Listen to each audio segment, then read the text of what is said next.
Hello दोस्तों, मैं विजेश कुमार आपका अपने चैनल एनसीईआरटी फॉर गवर्नमेंट या मैं स्वागत करता हूं। दोस्तों देखिए दोस्तों, इस वीडियो में दोस्तों यूपी पुलिस के लिए महत्वपूर्ण प्रैक्टिस सेट देखेंगे, ठीक ना। ये 50+ क्वेश्चन होंगे दोस्तों। लास्ट तक देखिए वीडियो में, केवल आप प्रैक्टिस सेट पर आप ध्यान दीजिए। कुछ भी नया पढ़ने की जरूरत नहीं है दोस्तों। जो आप पढ़ें उसको रिवीजन कीजिए और प्रैक्टिस सेट खुद कीजिए, ठीक ना। कम से कम समय में ज़्यादा से ज़्यादा प्रैक्टिस कीजिए, यही आपके लिए एकदम रामबाण साबित होगा एग्जाम में, ठीक है। तो चलिए दोस्तों स्टार्ट करते हैं बिना देरी के हुए। 50+ महत्वपूर्ण क्वेश्चन लाया हूँ, देखिए लास्ट तक, ठीक ना। पहला है दोस्तों कि राष्ट्रीय सुरक्षा अकादमी कहाँ है। महत्वपूर्ण क्वेश्चन है। बेंगलुरु में है कि कोयम्बटूर में है कि खड़गवासला में है कि देहरादून में है। क्या हो जाएगा दोस्तों पहले का आंसर? तो पहले का आंसर हो जाएगा सो ऑप्शन नंबर सी से हो जाएगा। खड़गवासला में दोस्तों भारतीय सुरक्षा अकादमी, ठीक ना। दूसरा नंबर क्वेश्चन है दोस्तों कि Netaji Subhash Chandra Bose institute of sports कहाँ है। महत्वपूर्ण है कि Netaji Subhash Chandra Bose institute of sports कहाँ है। मुंबई में, कलकत्ता में, दिल्ली में कि पुणे में है। क्या हो जाएगा दूसरे का आंसर? तो दूसरे का आंसर हो जाएगा so option number B, Calcutta में है। तीसरा नंबर देख लेते हैं दोस्तों कि सरदार सरोवर परियोजना किस नदी पर है। बताइए कि सरदार सरोवर परियोजना किस नदी पर है। किसान नदी पर, गोदावरी नदी पर, नर्मदा नदी पर कि कावेरी नदी पर। तीसरे के क्या हो जाएगा आंसर दोस्तों? तीसरे का हो जाएगा दोस्तों ऑप्शन नंबर सी, ठीक ना। वीडियो को लाइक से जरूर करिएगा दोस्तों, इससे मुझे मनोबल मिलेगा दोस्तों और मैं आपके लिए वीडियो लाता रहूँगा, ठीक है। लास्ट तक देखिए, सभी महत्वपूर्ण क्वेश्चन है। कमेंट बॉक्स में अपना स्कोर भी जरूर बताइएगा। पोस्ट ऑफिस के लेखक, महत्वपूर्ण क्वेश्चन है कि पोस्ट ऑफिस के लेखक कौन है। रविन्द्रनाथ टैगोर, मुल्कराज आनंद, बंकिम चंद्र चटर्जी कि विष्णु शर्मा। क्या हो जाएगा चौथे का आंसर दोस्तों? तो चौथे का हो जाएगा सो ऑप्शन नंबर ए से हो जाएगा रविन्द्रनाथ टैगोर। दोस्तों ये पोस्ट ऑफिस के लेखक हैं। पाँचवा नंबर देख लेते हैं दोस्तों कि बाल्टिक समुद्र को उत्तरी समुद्र से मिलाने वाली नहर का नाम बताया। यानी बाल्टिक सागर को उत्तरी सागर से कौन जोड़ता है, ये कह रहा है, ठीक ना। ऑप्शन है दोस्तों कील नहर, स्वेज नहर, पनामा नहर, इनमें से कोई नहीं। क्या हो जाएगा पाँचवें का आंसर दोस्तों? तो पाँचवें का आंसर हो जाएगा दोस्तों ऑप्शन नंबर ए, कील नहर। मैंने कई बार ट्रिक बताया दोस्तों कि कील उतरा बाल्टी में, तो कील उतरा और बाल्टी मतलब बाल्टिक सागर, ठीक ना। ये बताया है कई बार ट्रिक। पनामा का मैंने बताया दोस्तों कि पनामा पीकर प्रशांत अंधा हो गया, प्रशांत अंधा हो गया, तो प्रशांत महासागर को अंध महासागर से जोड़ता है पनामा नहर। पनामा पीकर प्रशांत अंधा हो गया, ठीक है। स्वेज नहर को मैं बताया दोस्तों कि स्वेज नहर को भूल जाओ, स्वेज नहर को भूल जाओ, ठीक ना, भूल जाओ। तो भूमध्य सागर को लाल सागर से जोड़ती है दोस्तों स्वेज नहर। ये ट्रिक मैंने बताया है, जो आप मेरे साथ शुरू से जुड़े हुए हैं उनको लोग मालूम होगा। निम्नलिखित नदियों में से कौन सी नदी अपने मुहाने पर डेल्टा नहीं बनाती है। तो कौन मुहाने पर डेल्टा नहीं बनाते है दोस्तों? कावेरी नदी, महानदी, गोदावरी नदी कि ताप्ती नदी। क्या हो जाएगा दोस्तों 6 का आंसर? तो 6 का आंसर हो जाएगा ऑप्शन नंबर डी, ताप्ती नदी दोस्तों मुहाने पर डेल्टा नहीं बनाती है, ठीक ना। एक ताप्ती नदी है, एक नर्मदा नदी, तो जो ऑप्शन में रहेगा वही हो जाएगा, ठीक ना। अगला देख लेते हैं दोस्तों, श्रीनगर किस नदी के किनारे स्थित है। महत्वपूर्ण है, श्रीनगर किस नदी के किनारे स्थित है। रावी, सतलज, झेलम, चिनाब। क्या हो जाएगा 7 का आंसर? तो 7 का आंसर हो जाएगा ऑप्शन नंबर सी हो जाएगा, झेलम नदी के किनारे स्थित है श्रीनगर। 8 नंबर देख लेते हैं दोस्तों। 8 नंबर है कि सोमपैंस, सोमपैंस कहाँ के आदिवासी लोग हैं। तो सोमपैंस कहाँ के आदिवासी लोग हैं? अंडमान के, निकोबार के, लक्षद्वीप के, किन में से कोई नहीं। क्या हो जाएगा 8 का आंसर दोस्तों? तो 8 का हो जाएगा सो ऑप्शन नंबर सी से हो जाएगा, लक्षद्वीप के आदिवासी लोग हैं सोमपैंस। 9 नंबर देख लेते हैं कि प्रथम विद्युत रेलवे स्टेशन खोली गई थी। प्रथम विद्युत रेलवे स्टेशन कब खोली गई थी? 1853 में, 1885 में, 1905 में कि 1925 में। क्या हो जाएगा 9 का आंसर दोस्तों? तो 9 का हो जाएगा ऑप्शन नंबर डी, 1925 में खोली गई थी। 10 नंबर देख लेते हैं दोस्तों। 10 नंबर क्वेश्चन है, 10 नंबर है कि जनगणना 2001 के अनुसार निम्नलिखित में से किसका सबसे कम आबादी घनत्व है। तो सबसे कम आबादी घनत्व किसका है? मणिपुर का है कि मेघालय का है कि नागालैंड का है कि मिजोरम का है। क्या हो जाएगा 10 का आंसर? तो 10 का हो जाएगा दोस्तों ऑप्शन नंबर सी से हो जाएगा, नागालैंड का है सबसे कम आबादी घनत्व है, ठीक ना।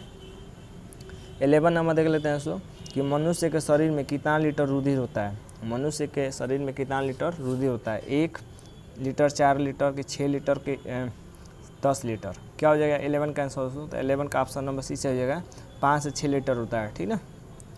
अगला देख लेते हैं दोस्तों 12 नंबर। 12 नंबर क्वेश्चन है कि विद्युत धारा का चुंबकीय प्रभाव सर्वप्रथम अवलोकित किया था। महत्वपूर्ण है, साइंस का क्वेश्चन है, महत्वपूर्ण है कि विद्युत धारा का चुंबकीय प्रभाव किसने अवलोकित किया था। हेनरी द्वारा, ऑस्टेड द्वारा, फैराडे द्वारा कि वोल्टा द्वारा। क्या हो जाएगा 12 का आंसर दोस्तों? तो 12 का हो जाएगा सो ऑप्शन नंबर सी से हो जाएगा, फैराडे द्वारा दोस्तों विद्युत धारा का चुंबकीय प्रभाव सर्वप्रथम खोजा किया गया था, अवलोकित किया गया था, ठीक ना। न्यूरॉन किसकी इकाई महत्वपूर्ण है? संयोजी ऊतक की, पेशी ऊतक की, एपिथेलियम की कि तंत्रिका ऊतक की? एपिथेलियम होना चाहिए यहाँ पर। क्या हो जाएगा 13 का आंसर दोस्तों? तो 13 का हो जाएगा सो ऑप्शन नंबर डी से हो जाएगा। तंत्रिका तंत्र की दोस्तों इकाई होती है न्यूरॉन, ठीक ना। अगला देख लेते हैं दोस्तों 14 नंबर क्वेश्चन है कि ब्लैक होल सिद्धांत की खोज किसके द्वारा की गई? तो ब्लैक होल का सिद्धांत किसने किया था दोस्तों? ऑप्शन है एस चंद्रशेखर, हरगोविंद खुराना, सीवी रमन की एस रामानुजन। क्या हो जाएगा 14 का आंसर दोस्तों? तो 14 का दोस्तों ऑप्शन नंबर ए हो जाएगा, एस चंद्रशेखर के द्वारा दोस्तों ब्लैक होल सिद्धांत की खोज की गई थी, ठीक ना। 15 नंबर देख लेते हैं दोस्तों कि पुष्टि मार्ग के दर्शन की स्थापना किसने की थी? बताइए, पुष्टि मार्ग के दर्शन की स्थापना किसने की थी? चैतन्य ने, नानक ने कि सूरदास ने कि वल्लभाचार्य ने? 15 का क्या हो जाएगा आंसर? तो 15 का ऑप्शन नंबर डी से हो जाएगा दोस्तों, वल्लभाचार्य ने दोस्तों पुष्टि मार्ग के दर्शन की स्थापना की थी। 16 देख लेते हैं दोस्तों कि पंजाब के हिंदू शासी राजवंश को किसने स्थापित किया था? महत्वपूर्ण है कि पंजाब के हिंदू शासी राजवंश को किसने स्थापित किया था? वसुमित्र ने, कल्लर ने, जयपाल ने कि महिपाल ने? क्या हो जाएगा 16 का आंसर दोस्तों? तो 16 का हो जाएगा दोस्तों ऑप्शन नंबर डी से हो जाएगा, ऑप्शन नंबर डी महिपाल हो जाएगा, ठीक है। 17 देख लेते हैं दोस्तों कि दिल्ली की सल्तनत को मुख्य बाहरी खतरा था। तो दिल्ली की सल्तनत को किससे खतरा था? मुगलों से, अफगानों से, ईरानियों से कि इनमें से कोई नहीं? 17 का क्या हो जाएगा आंसर? 17 का ऑप्शन नंबर डी से हो जाएगा दोस्तों, इनमें से कोई नहीं। दिल्ली सल्तनत को किसके से खतरा था? तो इनमें से कोई नहीं हो जाएगा, मुगलों से भी नहीं था, अफगानों से भी, ईरानियों से। 17 का डी से हो जाएगा। अगला देख लेते हैं दोस्तों 18 नंबर कि निम्नलिखित में से कौन गांधीवादी विचारधारा के अग्रणी प्रतिपादक थे? तो गांधीवादी विचारधारा के प्रतिपादक कौन थे? JL नेहरू, MN राय, विनोबा भावे कि जयप्रकाश नारायण? 18 का क्या हो जाएगा आंसर दोस्तों? तो 18 का हो जाएगा दोस्तों ऑप्शन नंबर सी से हो जाएगा, विनोबा भावे। विनोबा भावे दोस्तों गांधीवादी विचारधारा के प्रतिपादक थे, ठीक ना। 19 देख लेते हैं दोस्तों कि मगध में शाही मौर्य के ठीक बाद उत्तराधिकारी कौन थे? तो शाही मौर्य के बाद कौन उत्तराधिकारी हुए? कुषाण, पांड्य, सातवाहन कि शुंग? क्या हो जाएगा 19 का आंसर दोस्तों? तो 19 का हो जाएगा दोस्तों ऑप्शन नंबर डी से हो जाएगा, शुंग वंश, ठीक ना। तब शाही मौर्य वंश के बाद कौन आए मगध में? तो ये शुंग वंश है। अगला देख लेते हैं दोस्तों 20 नंबर है। कैसे क्वेश्चन लग रहे हैं दोस्तों कमेंट्स मार्क्स में जरूर बताइए। एग्जाम मार्क्स के एग्जाम ओरिएंटेड है, ठीक ना। कि महावीर एवं बुद्ध, अगला क्वेश्चन है कि महावीर एवं बुद्ध दोनों ने किसके शासनकाल में उपदेश दिया था? अजातशत्रु के शासनकाल में, बिंबिसार, नंदीवर्धन कि उदय? क्या हो जाएगा 20 का आंसर दोस्तों? तो 20 का हो जाएगा दोस्तों ऑप्शन नंबर बी से हो जाएगा, बिंबिसार के दोस्तों शासनकाल में दोस्तों महावीर और बुद्ध दोनों ने उपदेश दिया था। 21 देख लेते हैं दोस्तों कि जहांगीर महल स्थित है। बताइए जहांगीर महल कहाँ स्थित है दोस्तों? ऑप्शन है दोस्तों आपके पास, दिल्ली में, फतेहपुर सीकरी में, आगरा किला में कि सिकंदरा में? क्या हो जाएगा 21 का आंसर दोस्तों? तो 21 का ऑप्शन नंबर सी से हो जाएगा, 21 का ऑप्शन नंबर सी से हो जाएगा आगरा के किला में दोस्तों जहांगीर महल स्थित है। 22 देख लेते हैं दोस्तों कि सारनाथ में बुद्ध का प्रथम प्रवचन कहलाता है। तो सारनाथ में जो बुद्ध ने प्रथम प्रवचन दिया था दोस्तों उसको क्या कहते हैं? महाविनिष्क्रमण, महापरिनिर्वाण, महामस्तकाभिदेश के धर्म चक्र प्रवर्तन? क्या हो जाएगा 22 का आंसर? तो 22 का ऑप्शन नंबर डी से है दोस्तों कि प्रथम उपदेश को दोस्तों धर्म चक्र प्रवर्तन कहा जाता है, ठीक ना। प्रवचन को जब मर गए दोस्तों महात्मा बुद्ध तो उनको महापरिनिर्वाण कहा जाता है, और ठीक ना। जब गृह त्याग किए दोस्तों, गृह त्याग, तो उसको महाविनिष्क्रमण कहा जाता है, ठीक ना, गृह त्याग। इसको सभी क्वेश्चन याद रखिएगा, इसमें से कोई भी एक पूछ सकता है। 23 है दोस्तों कि पांड्यों का राजनीति और सांस्कृतिक केंद्र कौन था? बताइए पांड्यों की राजनीति और सांस्कृतिक केंद्र कौन था? वेंगी था कि मदुरई था कि कांचीपुरम था कि महाबलीपुरम था? क्या हो जाएगा 23 का आंसर दोस्तों? तो 23 का ऑप्शन नंबर 20 हो जाएगा, मदुरई था, ठीक ना।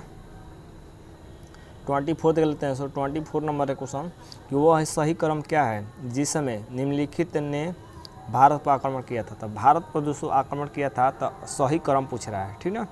हुड़ है, कुषाण है, आर्य है, यूनानी है। सही क्रम क्या है दोस्तों? 24 का क्या हो जाएगा आंसर?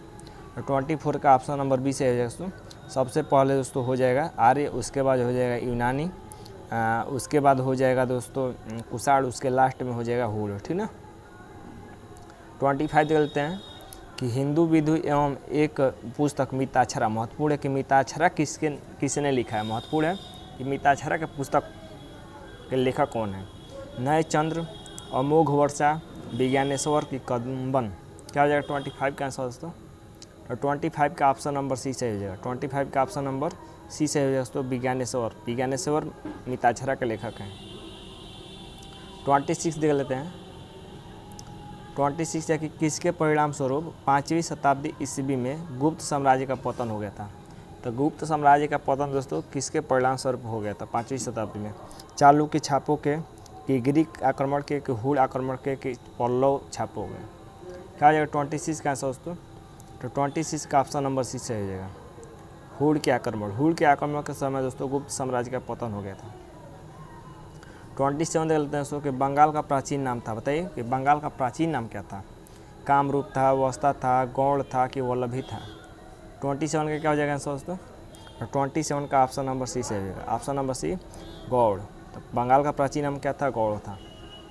28 देख लेते हैं कि अहिल्याबाई रानी थी। बताइए कि अहिल्याबाई कहाँ की रानी थी। ग्वालियर की थी, मालवा की थी, जयपुर की थी, कि बीजापुर की थी। क्या हो जाएगा 28 का आंसर दोस्तों। तो 28 का दोस्तों ऑप्शन नंबर ये हो जाएगा ग्वालियर की रानी थी अहिल्याबाई, ठीक ना। 29 देख लेते हैं कि मुरिस यात्री इब्न बतूता किसके समय भारत में आया था। तो इब्न बतूता किसके शासन में भारत आया था ये पूछ रहा है। अलाउद्दीन खिलजी के, फिरोज शाह तुगलक के, बलबन के, कि मोहम्मद बिन तुगलक के। 29 का क्या हो जाएगा आंसर दोस्तों। तो 29 का ऑप्शन नंबर डी से हो जाएगा। ऑप्शन नंबर डी से हो जाएगा दोस्तों कि मोहम्मद बिन तुगलक के शासनकाल में दोस्तों इब्न बतूता आया था, ठीक ना। डेट भी याद रख सकते हैं 1333 में आया था, ठीक ना।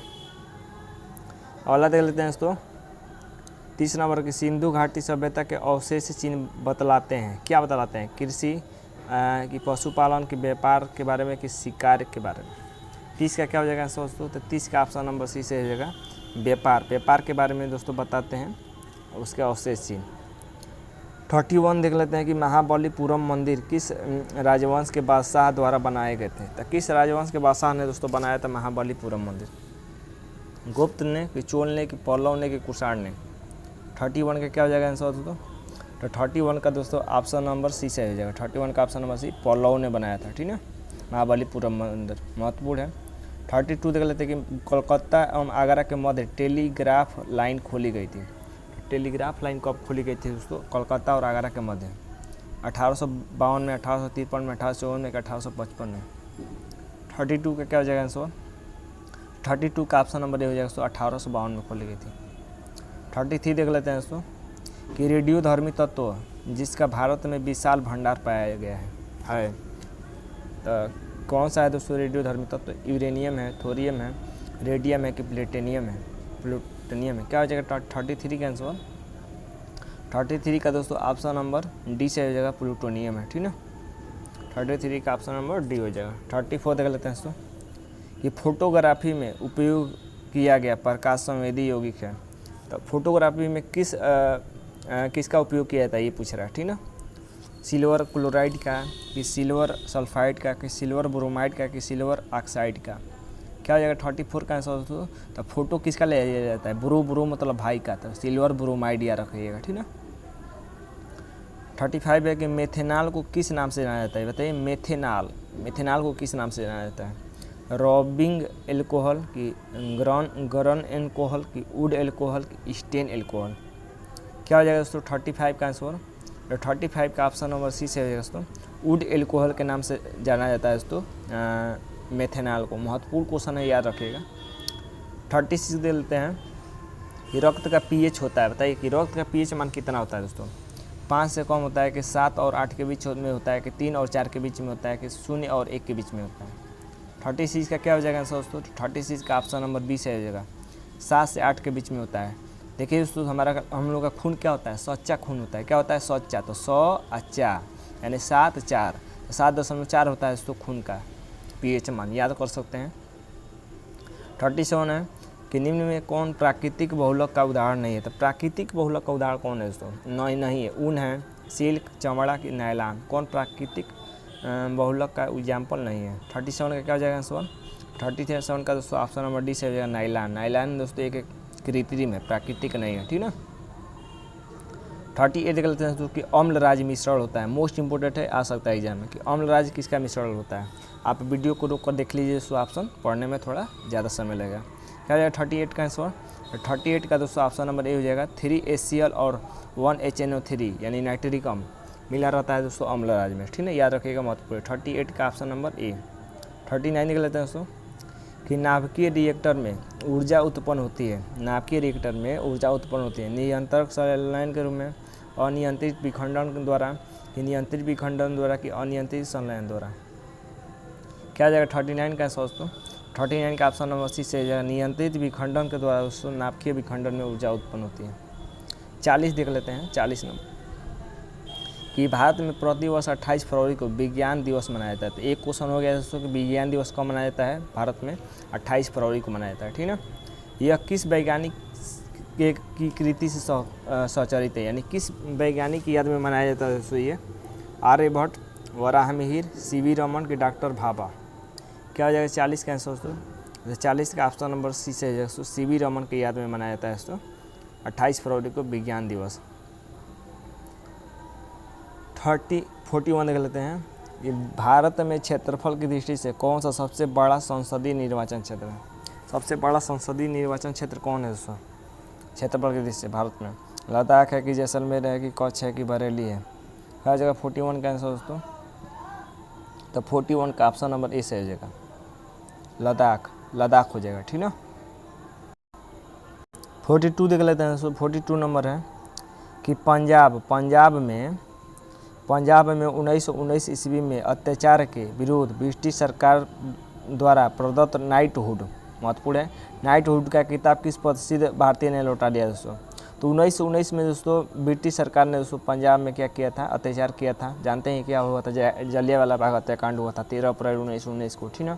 तो नाइटहुड की उपाधि किसने त्याग दिया था? ठीक ना, रविन्द्रनाथ टैगोर ने, जवाहरलाल नेहरू ने, तेज बहादुर सप्रू ने, कि महात्मा गांधी ने। 42 का क्या हो जाएगा आंसर? तो 42 का दोस्तों ऑप्शन नंबर ए हो जाएगा। रविन्द्रनाथ टैगोर ने दोस्तों नाइटहुड की उपाधि त्याग दी थी, ठीक ना। 43 देख लेते हैं। मलेशिया के बाद 2010 का राष्ट्रमंडल खेल आयोजित करने वाला दूसरा एशियाई मेजबान है। तो दूसरा एशियाई मेजबान कौन है दोस्तों? मलेशिया के बाद 2010 में राष्ट्रमंडल खेल। तो यानी कि 2010 का राष्ट्रमंडल खेल कहाँ आयोजित हुआ था? नई दिल्ली में, बीजिंग में, सियोल में कि टोक्यो में? क्या हो जाएगा दोस्तों 43 का आंसर दोस्तों? तो 43 का ऑप्शन नंबर ए से हो जाएगा नई दिल्ली में, ठीक ना। अगला देख लेते हैं 44। भारत के संविधान सभा की जब 31 अक्टूबर 1947 को बैठक हुई तो इसी की घटी हुई सदस्य संख्या कितनी थी? 31 अक्टूबर 1947 को जो बैठक हुई थी दोस्तों, इसमें सदस्य संख्या कितनी थी? ठीक ना, 311 थी, 399 थी, 299 थी, 290 थी। क्या हो जाएगा 44 का आंसर दोस्तों? तो 44 का दोस्तों ऑप्शन नंबर सी से हो जाएगा 299 थी। ठीक है, 45 देख लेते हैं दोस्तों कि भारत में वित्तीय घाटे का मौद्रीकरण प्राप्त किया जाता है। भारत में वित्तीय घाटे का मौद्रीकरण प्राप्त किया जाता है सार्वजनिक खर्च घटाकर, नए करेंसी नोट छापकर, ब्याज दर बढ़ाकर कि ब्याज सरकार द्वारा ऋण लेकर। क्या हो जाएगा 45 का आंसर दोस्तों? तो 45 का दोस्तों ऑप्शन नंबर डी से हो जाएगा सरकार द्वारा ऋण लेकर दोस्तों भारत में वित्तीय घाटे का मौद्रीकरण प्राप्त किया जाता है। ठीक ना, 46 दे लेते हैं दोस्तों कि बाजार में बिक रहे 18 कैरेट सोने में होता है। तो 18 कैरेट सोने में क्या होता है दोस्तों? 82 अंश सोना और 18 अंश अन्य धातु होता है कि 18 अंश सोना होता है, 18 अंश अन्य धातु होता है, 18 अंश सोना होता है और 6 अंश अन्य धातु होता है कि 9 अंश सोना और 18 अंश अन्य धातु होता है। क्या आ जाएगा 46 का आंसर दोस्तों? महत्वपूर्ण क्वेश्चन है ये, याद रखिएगा। 46 का ऑप्शन नंबर सी से आ जाएगा 18 अंश तो सोना होता है और 6 अंश अन्य धातु होता है, अन्य धातु होता है। ठीक ना, तो 18 कैरेट सोने में 46 का सी से हो जाएगा। 47 निम्नलिखित राज्यों में किस भारतीय राज्य का सबसे कम कुल वन आच्छादित क्षेत्र है? सबसे कम वन कहाँ है? सिक्किम में, केरल में, हरियाणा में, महाराष्ट्र में। क्या हो जाएगा दोस्तों 47 का आंसर? तो 47 का दोस्तों सी से हो जाएगा आंसर और हरियाणा हो जाएगा, ठीक ना। 48 देख लेते हैं कि सन 2008 में ओलंपिक खेल आयोजित होंगे। 2008 में कहाँ होंगे, ठीक ना। टोक्यो में, नई दिल्ली में, सियोल में, सिक्किम में। ये थोड़ा सा पुराना क्वेश्चन है लेकिन समझिए, आप वर्तमान वाला याद कर लीजिएगा 2020-22 वाला, ठीक ना, 24 वाला। तो क्या हो जाएगा दोस्तों 48 का आंसर। तो 48 का दोस्तों ऑप्शन नंबर डी से हो जाएगा सियोल में। 2008 में कहाँ हुए थे आयोजित, तो सियोल में हुए थे। 49 में देख लेते हैं कि सेल का इस्पात संयंत्र यानी स्टील प्लांट कर्नाटक में कहाँ स्थित है। तो कर्नाटक में कहाँ है दोस्तों स्टील प्लांट सेल वाला, बेंगलुरु में है, भद्रावती में है कि बेलगांव में है कि हुबली में है। क्या हो जाएगा 49 का आंसर दोस्तों। तो 49 का दोस्तों ऑप्शन नंबर बी से हो जाएगा भद्रावती में, ठीक ना। 49 हो गया। 50 देख लेते हैं कि अड्यार किस राज्य के शासक थे, बताइए। तो अड्यार किसके राजा शासक थे, क्या हो जाएगा 50 का आंसर होता है। 50 का सी से हो जाएगा विजयनगर के शासक थे। लास्ट क्वेश्चन देख लेते हैं कि दास प्रथा के उन्मूलन का श्रेय किस गवर्नर जनरल को दिया जाता है। दास प्रथा को किसने समाप्त किया था दोस्तों, महत्वपूर्ण क्वेश्चन है। तो दास प्रथा को दोस्तों आप जानते हैं कि लॉर्ड विलियम बेंटिंक ने समाप्त किया था, ठीक ना। तो उम्मीद करते हैं दोस्तों कि सभी क्वेश्चन आपको अच्छे लगे होंगे। कमेंट बॉक्स में अपना स्कोर भी जरूर बताइएगा, ठीक ना। आज के लिए बस इतना है दोस्तों, वीडियो को लाइक शेयर जरूर करिएगा।